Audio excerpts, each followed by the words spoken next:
बच्चों, आज हम कहानी माता पार्वती का महल इसका दूसरा भाग सुन रहे हैं।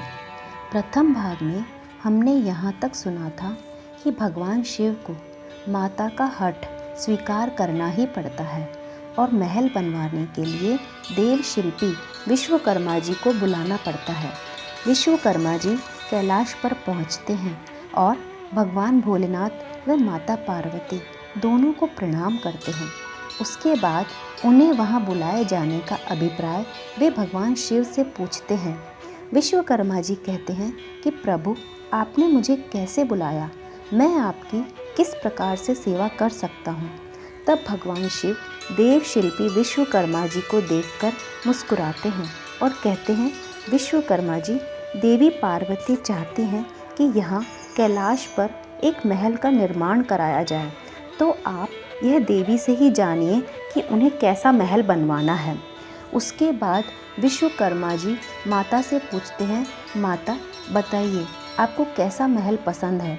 तब माता पार्वती कहती हैं कि विश्वकर्मा जी, आप यहाँ पर विश्व का सबसे सुंदर महल का निर्माण करिए और वह महल स्वर्ण धातु से बना होना चाहिए ताकि उसकी चमक दूर दूर तक दिखाई दे।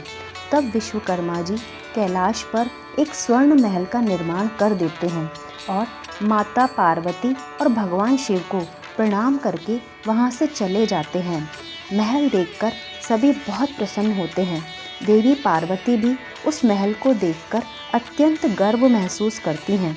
फिर वे सोचती हैं कि बिना गृह प्रवेश के महल में नहीं जाया जा सकता, तो वे भोलेनाथ के पास जाकर कहती हैं, प्रभु, इस महल के गृह प्रवेश के लिए किसी विद्वान पंडित को बुलवाइए, मुझे पूरे विधि विधान से पूजा करवानी है।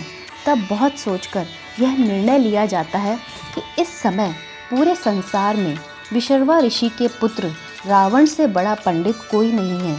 तब रावण को ही गृह प्रवेश की पूजा के लिए आमंत्रित किया जाता है। रावण वहां पहुंचकर भगवान शिव और माता को प्रणाम करता है और तभी उसकी नज़र महल पर जाती है।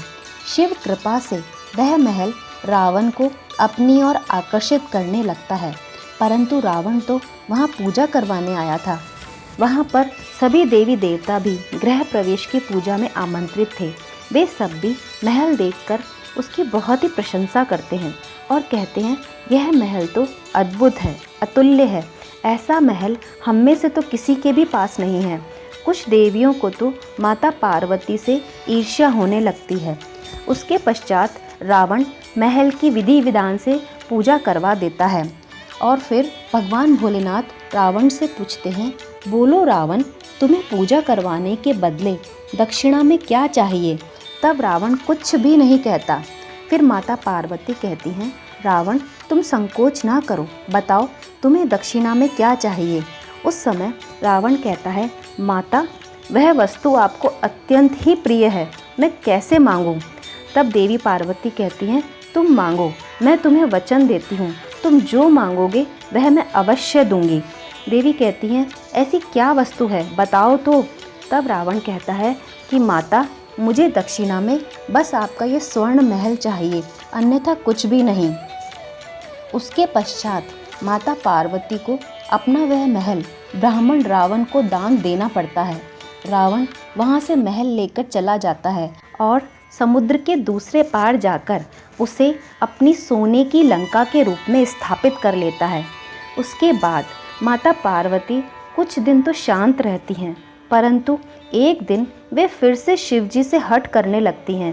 वे शिवजी से कहती हैं, प्रभु, मुझे महल चाहिए और अब की बार मैं किसी को भी अपना महल ले जाने नहीं दूंगी। तब भगवान को फिर से उनकी बात मानकर विश्वकर्मा जी को बुलाना पड़ता है। बच्चों, आगे की कहानी अगले भाग में सुनेंगे।